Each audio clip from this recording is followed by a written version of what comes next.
Hi friends, welcome to my channel. In this video or in this class, we'll understand one more important and interesting concept which is related to electric power transmission, and the name of the concept is inductance of three-phase transmission lines or three-phase overhead transmission lines. There are two ways of connecting the overhead transmission lines. One is the symmetrical way and another one is unsymmetrical way. So there are two ways in which we can connect the overhead transmission lines, three phase overhead transmission lines. One is the symmetrical arrangement and another one is unsymmetrical arrangement. First we will see or we will understand how a symmetrical arrangement looks like. Right, with the help of a small diagram we can understand when we can call an arrangement as a symmetrical arrangement. Now consider a supporting tower with cross arms here. So this is the supporting tower and this is the cross arm of the supporting tower, and this is the ground. uh, Now at the top of the cross arm as well as at the top of the supporting tower we have some insulators. In order to house or in order to pass the conductors through it, we place some insulators, line insulators. So through these through the grooves or through the passages of these insulators we pass the transmission lines. Now if you observe these three transmission lines, uh, consider them as A, B and C. These three transmission lines seems to be located at the corners of equilateral triangle. Is it right? So an equilateral triangle contains all the sides as equal. So the distance from A to B, B to C and C to A all are same and is equal to D. We can call this type of arrangement as symmetrical type of arrangements. And if you observe in some other places in the transmission section, we also have the arrangement like this as shown in the figure. At the cross arm you will have all the three insulators which are at the same height and arranged in a horizontal plane one by one, and from the top of these insulators we pass the transmission lines. Now if you give the name for these conductors, let us assume this conductor as A and this conductor as B and this conductor as C. So the distance between A to B, let us assume this as DAB, and the distance between B to C, let us consider this as DBC, and the distance between C to A, assume it as DCA. Now by seeing the orientation of these conductors or by seeing the diagram we can logically say that the distance DAB is equal to DBC, but it is not equal to DCA. Means the distance between any two conductors is not equal. Is it right? This is one way of arranging the conductors in a symmetrical fashion. We will see one more arrangement, that is when the conductors are arranged vertically. So I am arranging the conductors in a vertical fashion, and you will have a supporting tower like this, right? So these are the three conductors that are arranged in a vertical plane, and you have the supporting towers or supporting structures like this, and you have the conductors passed. Now what we can call this as, we can call this as vertical arrangement. So or the three conductors are arranged in a vertical plane. Now here also if we see the distance between A to B, it is equal to the distance between B to C, and it is not equal to the distance between A to C. Means the same condition as in the second diagram. And in the third situation we have the conductors like this, arranged in such a way that they seem to be at the corners of a right angle triangle, right, at the corners of a right angle triangle. So these are the three insulators and these are the three conductors. if the conductors are arranged like this, we can say that the conductors are arranged in a rectangular triangle, means are arranged at the corners of a right angle triangle. In the third situation also, in the third situation also, the condition means the distance between any two conductors is not equal. Now let me give the numbering for the arrangements. This is 1, 2 and this is 3. Now we can call the arrangement of conductors which are shown in first, second and third diagrams as unsymmetrical arrangements, because DAB is not equal to DBC is not equal to DCA. All the distances are not equal. Now for the fourth diagram, this is the numbering I given for this diagram. So for the fourth arrangement, we can call it as a symmetrical arrangement because all the distances are equal. So this is the basic configuration difference between the symmetrically arranged conductors and unsymmetrically arranged conductors. Now let us find the inductance of symmetrically arranged conductors first of all. When we can say that the conductors are arranged symmetrically, when the conductors seems like they are at the corners of an equilateral triangle, we can call this as a symmetrical arrangement. But before knowing to find the inductance of three-phase transmission lines, we need to keep in mind the following valid assumptions, which are valid in even in practical situations, right? So the first assumption is the skin effect of the conductors is assumed as negligible. Means we are assuming that each and every conductor of the transmission line is carrying the current in a uniform manner. And the second assumption which we are taking is the system is balanced in condition.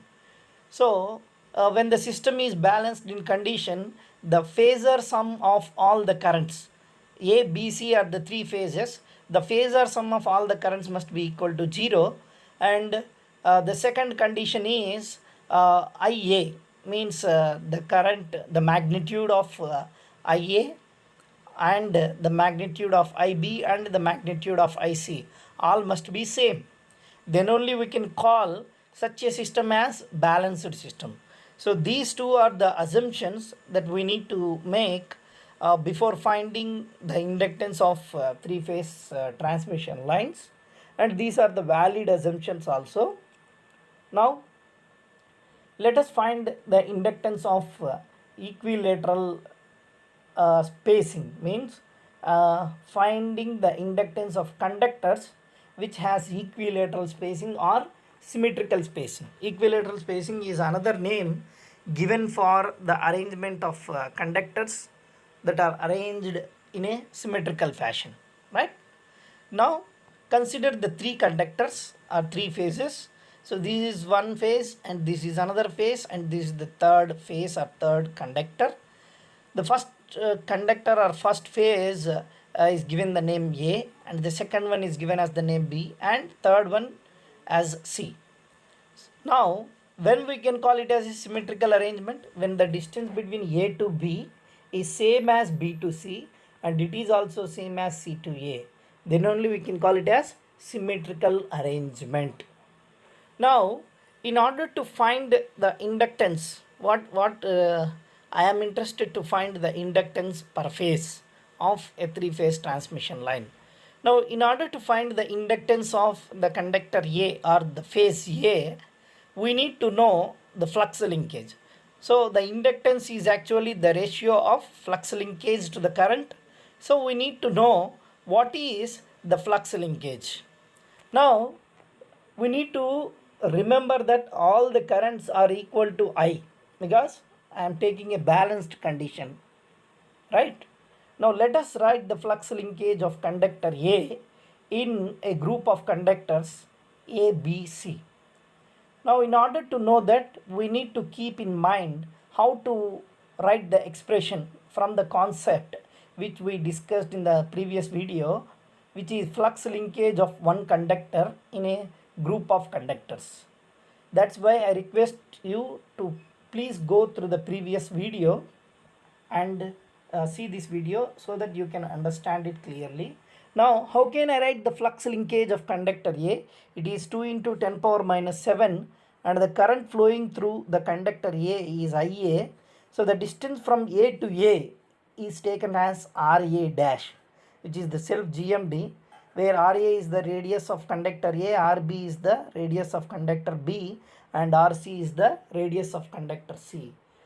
Practically or usually all the conductors are of same size, which indicates that RA is equal to RB is equal to RC, right?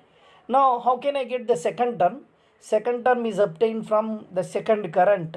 That second current is IB times ln of what is the distance from B to A? It is D. And third term is the current flowing through the conductor C, which is IC. Ln of the distance from C to A is again D. So it is 1 by D.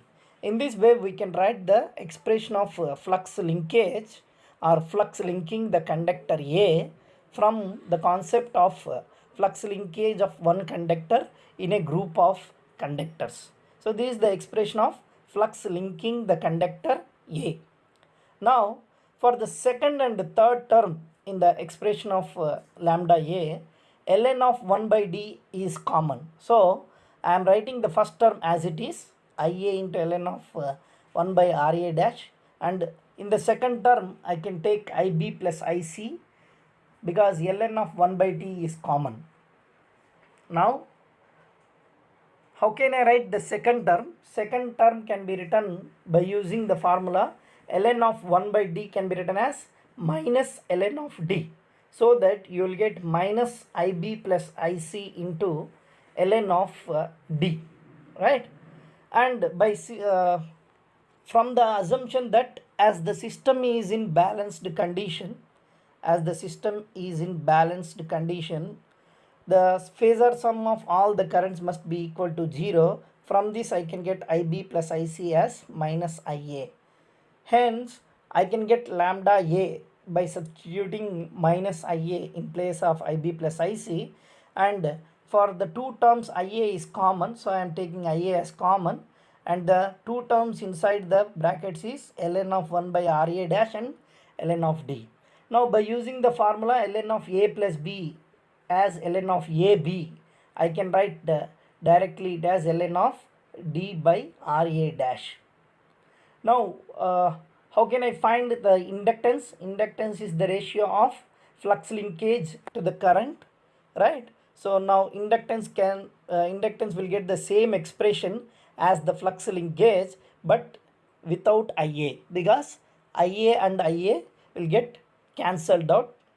Finally we'll get the inductance of the conductor A or inductance of phase A with respect to neutral can be written as 2 into 10 power minus 7 ln of D by RA dash, and practically RA dash is equal to RB dash is equal to RC dash. All the conductors are of same size.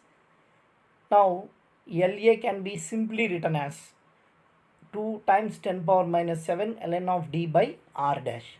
This is the same expression which we observed when we find the inductance of single phase 2-wire line. Is it right? Inductance per phase of a single phase 2-wire line, right? So now this expression gives us the inductance per phase of a 3-phase transmission line, 3-phase overhead transmission line. Is it right? Now how can I find LB and LC? It is your task. So for a symmetrical spaced conductors, LA is equal to LB is equal to LC. So now I am giving a task for you to determine LB and LC using the same method of finding the flux linkage and then dividing the flux linkage with the current. And you will find these all inductances as equal, and they are equal to 2 times 10 power minus 7 ln of D by R dash, and the unit for this is Henry per meter per phase, because this is the inductance per phase. This is the inductance per phase, right? So in this way we can determine the inductance per phase or per phase inductance of a three phase transmission line in which the conductors are arranged in a symmetrical fashion. Now we will see how we can solve or how we can find the inductance of three phase transmission line in which the conductors are arranged in a unsymmetrical fashion. Here also I am considering three conductors or three phases.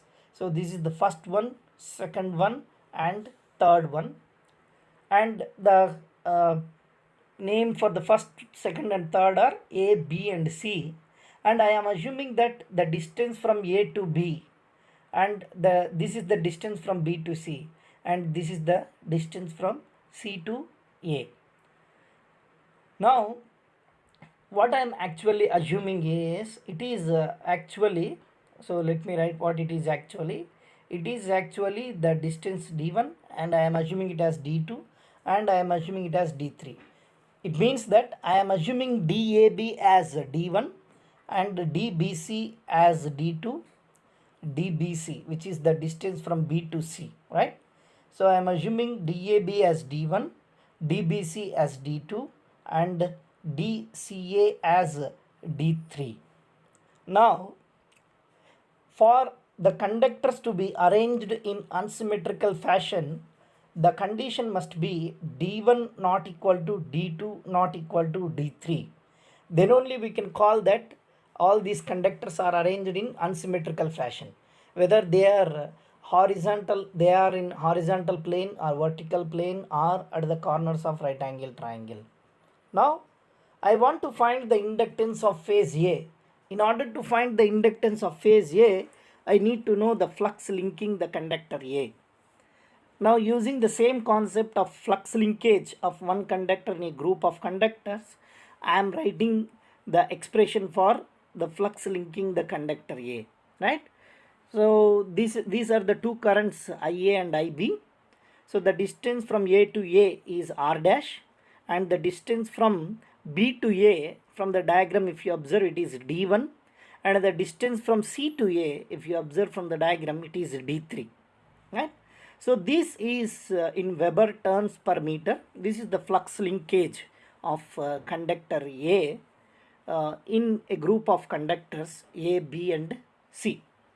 Similarly, we can write the expression for lambda B and lambda C. Now, for the balanced system, the phasor sum of all the currents must be equal to 0.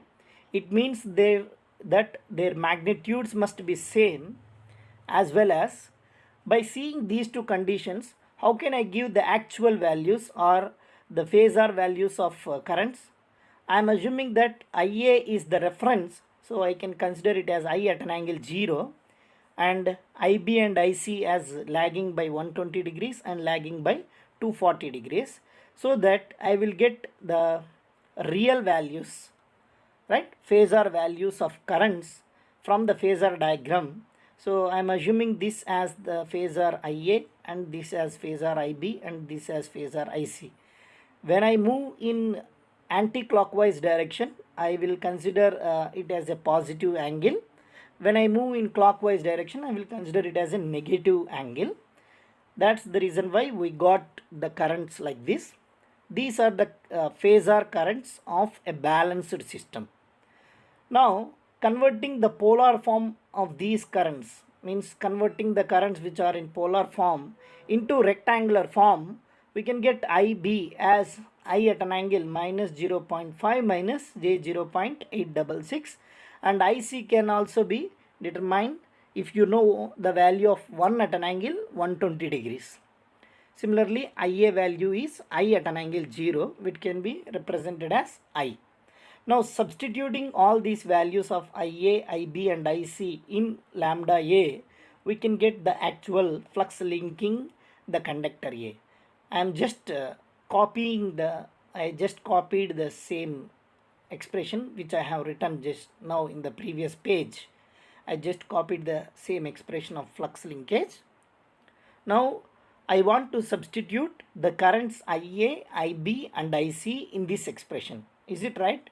with their rectangular forms I want to substitute.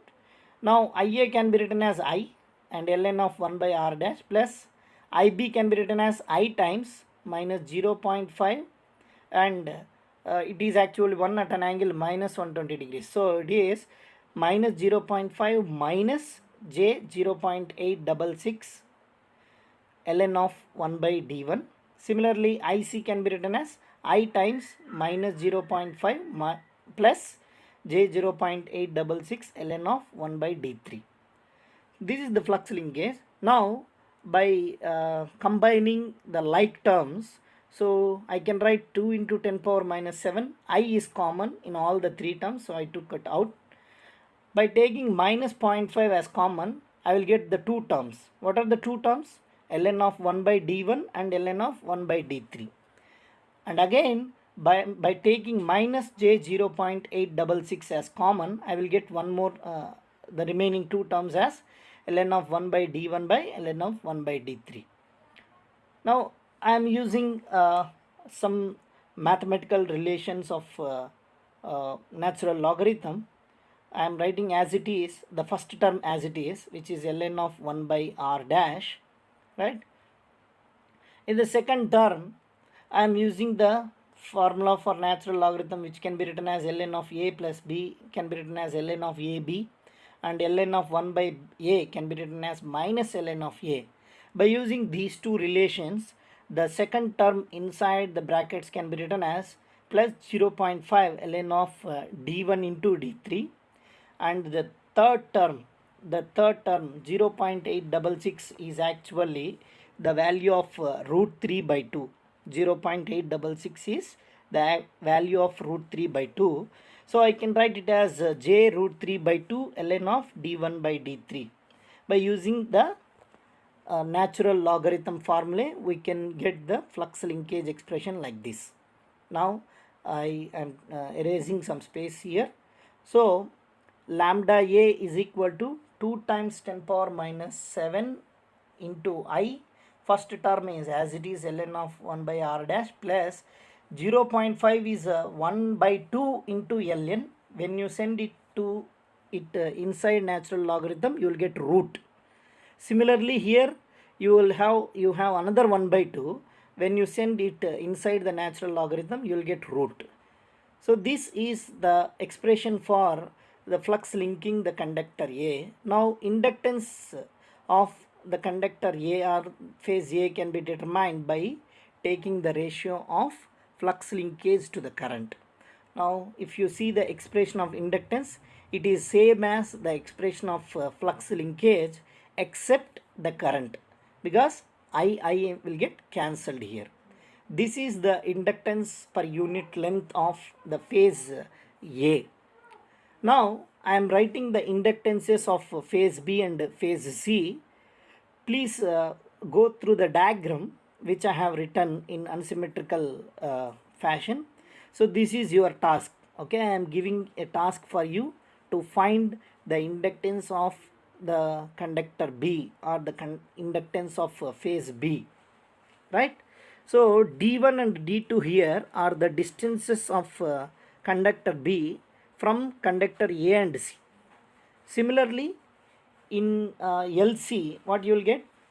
In LC, you will get the distances of the conductor C from the conductors A and B, right? So you will get D2 and D3 here inside the root. So these are the three inductances for three phases. I have determined only LA, and your task is to find LB and LC, right? So these are the three inductances of three phases. Now, by if all these are equal, if D1 is equal to D2 is equal to D3, which is the distance from A to B, B to C, and C to A. Now what will happen? How these mathematical relations will be converted? As D1 is equal to D3, and here in the second expression D2 is equal to D1, in the third expression D2 is equal to D3, all these terms will become 0, right?